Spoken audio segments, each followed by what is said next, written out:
Ce programme vous est offert par Illico Cash.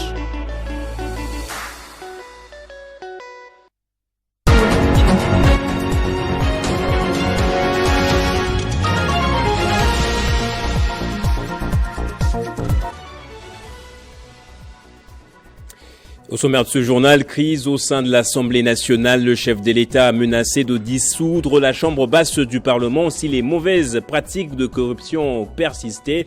Félix Tshisekedi était vendredi en réunion avec les députés nationaux de l'Union sacrée. Il s'est opposé comme eux au ticket proposé par le Présidium.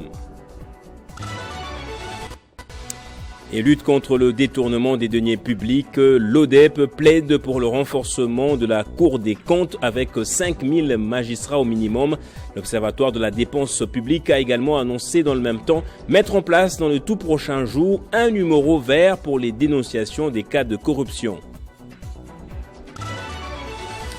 Et dans la province de l'Équateur, enfin, le bureau définitif de l'Assemblée provinciale est installé après plusieurs brouilles entre les élus. Delcy Mata en est le nouveau président.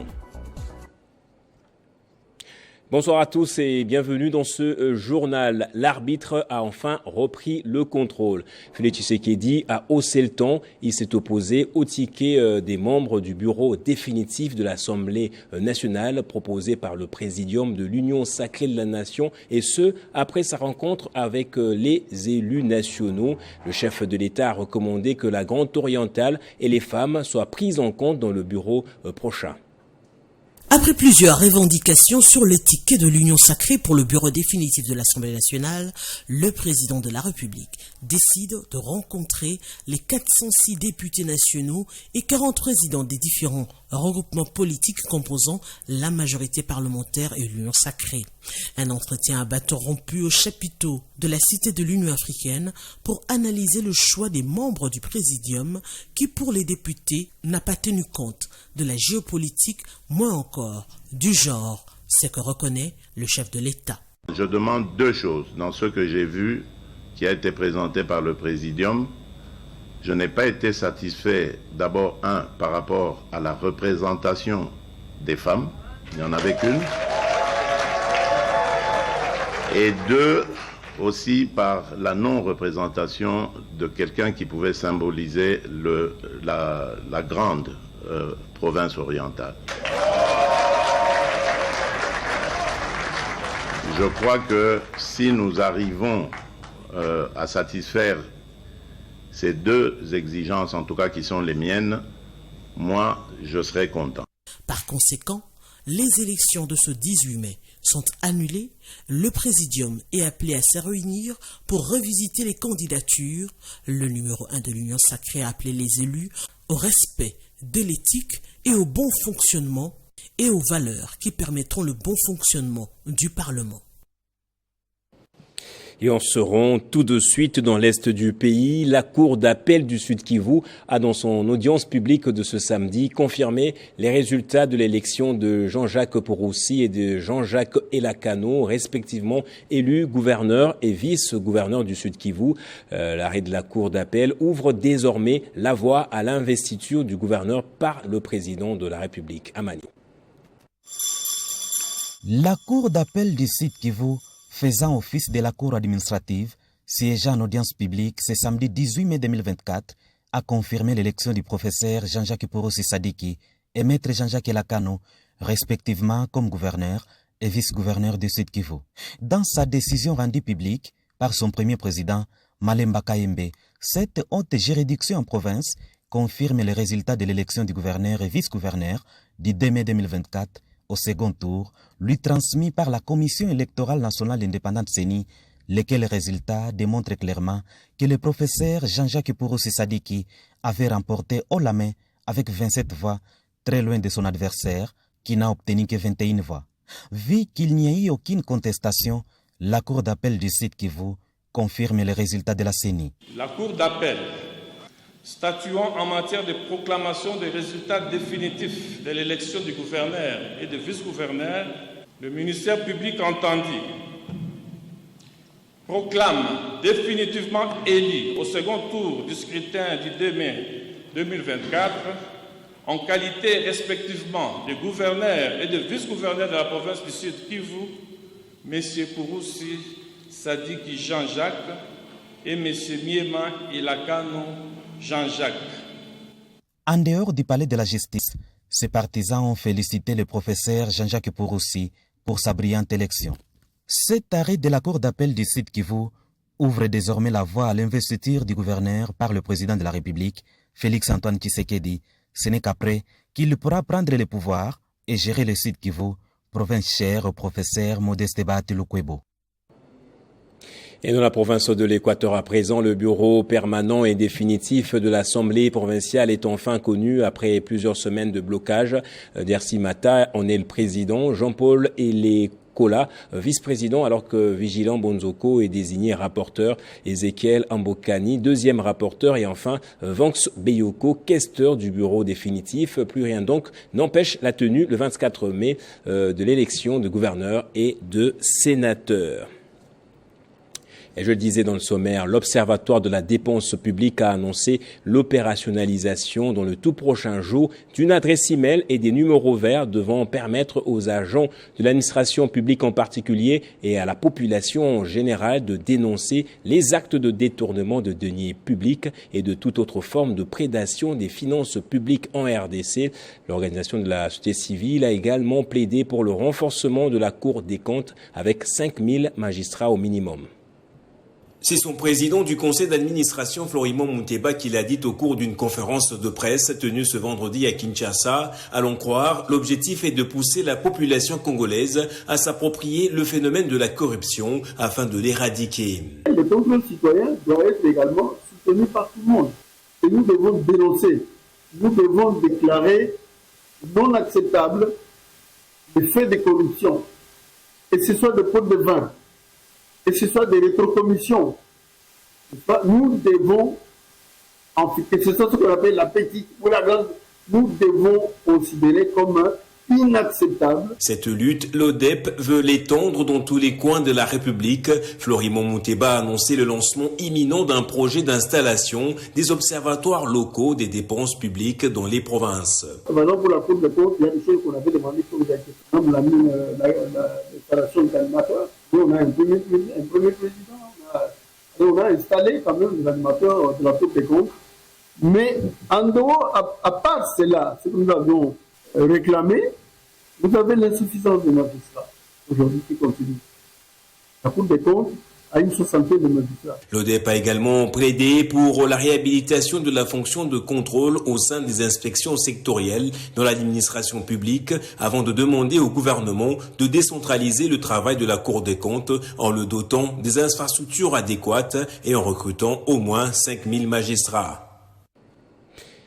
Et puis, fin du colloque formation sur le commerce électronique transfrontalier organisé par le cabinet d'Ipi Mavinga et en partenariat avec l'Université de Liège. Ces assises s'étaient déroulées à l'hôtel Memling ici à Kinshasa du 16 au 18 mai 2024.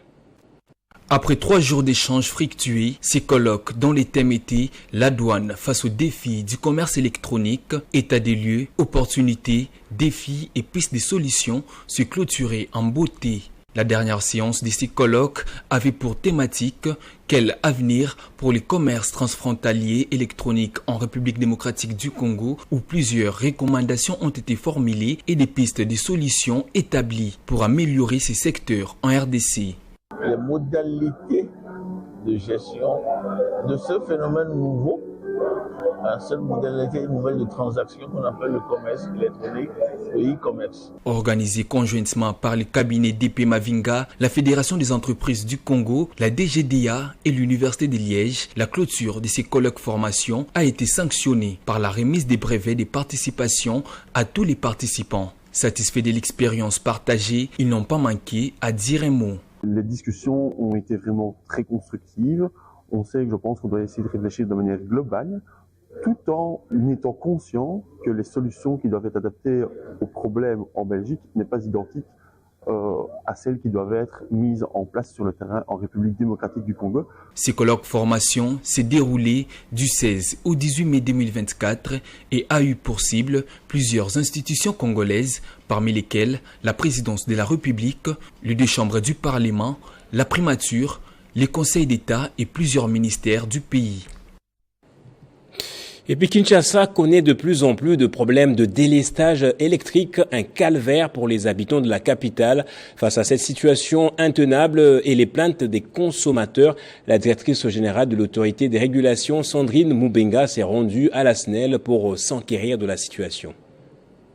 C'est en sa qualité de la patronne de l'instance de régulation du secteur national de l'électricité que la directrice générale de l'ARE, Sandrine Ngalula Moubenga, est reçue à la direction générale de la SNEL par le DG Fabrice Lucinde.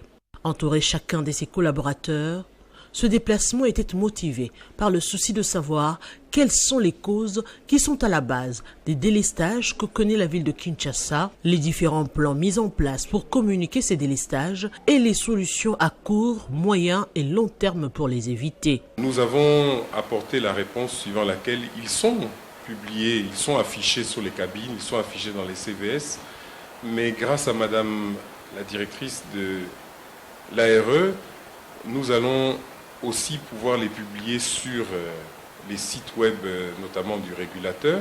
Rassurant, le DG Fabrice Lucinde a affirmé que la SNEL aujourd'hui va être en mesure, de façon continue, d'améliorer district par district la stabilité et la desserte des services à la clientèle. Et je pense qu'après cette réunion très intéressante que nous avons eue aujourd'hui avec la SNEL, les groupes au niveau d'Inga ont été réparés. Donc cette nouvelle a été rassurante et nous sommes en train de voir avec la SNEL comment les accompagner pour mieux stabiliser le réseau de Kinshasa. Sandrine Ngalula Moubenga a rappelé à la population d'éviter les raccordements frauduleux. Les deux chefs d'entreprise ont aussi parlé du contrôle et suivi des projets et ont promis de mettre sur pied une commission ARE SNEL pour pouvoir faire le contrôle et le suivi de plusieurs projets qui sont à Kinshasa et dans l'arrière-pays.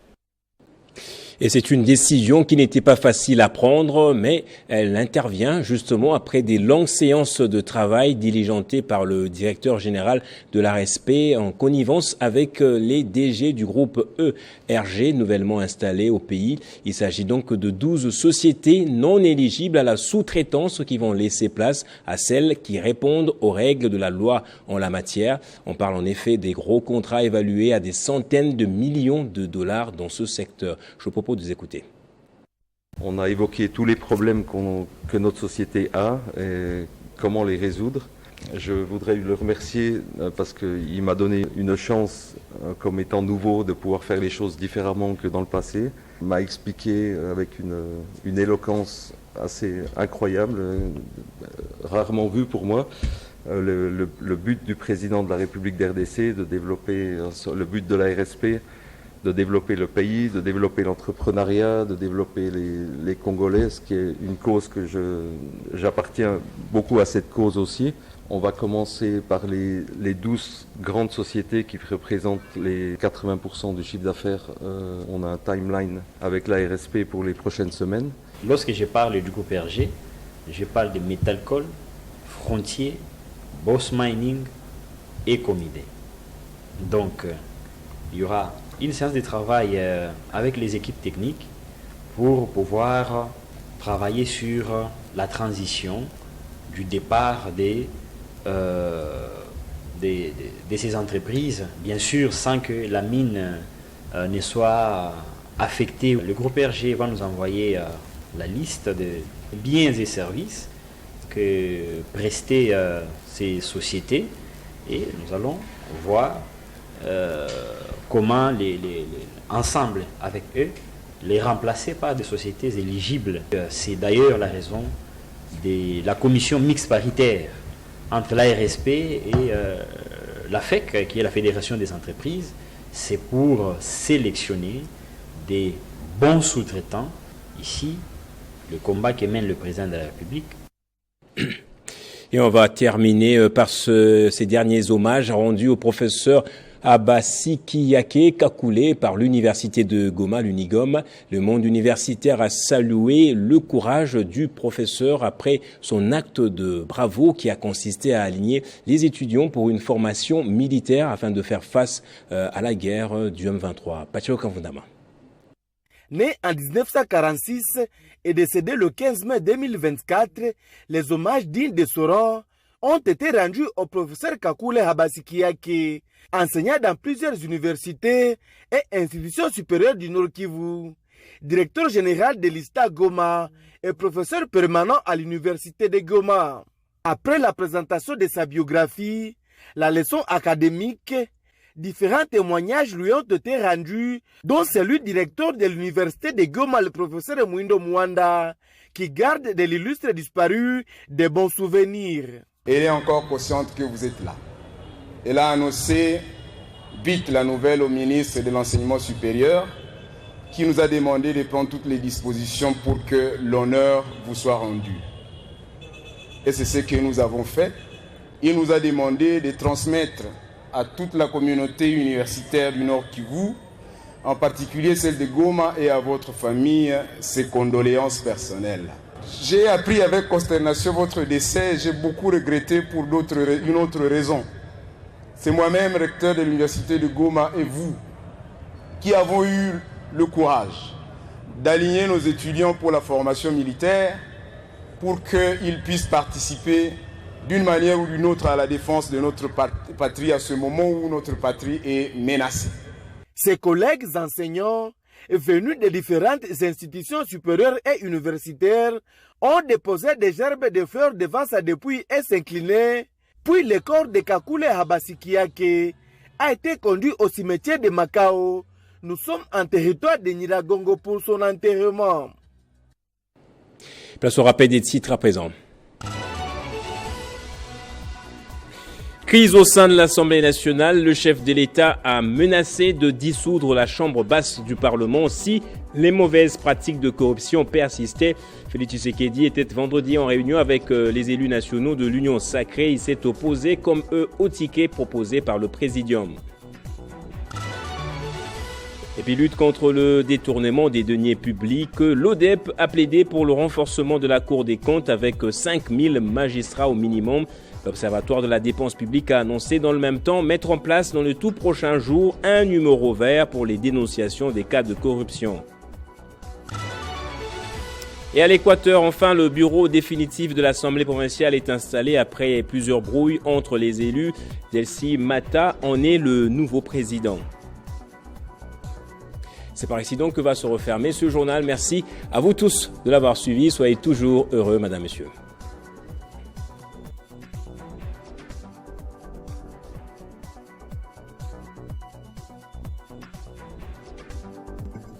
Retrouvez toute l'actualité en continu sur www.tele50.cd. Ce programme vous a été offert par Illico Cash.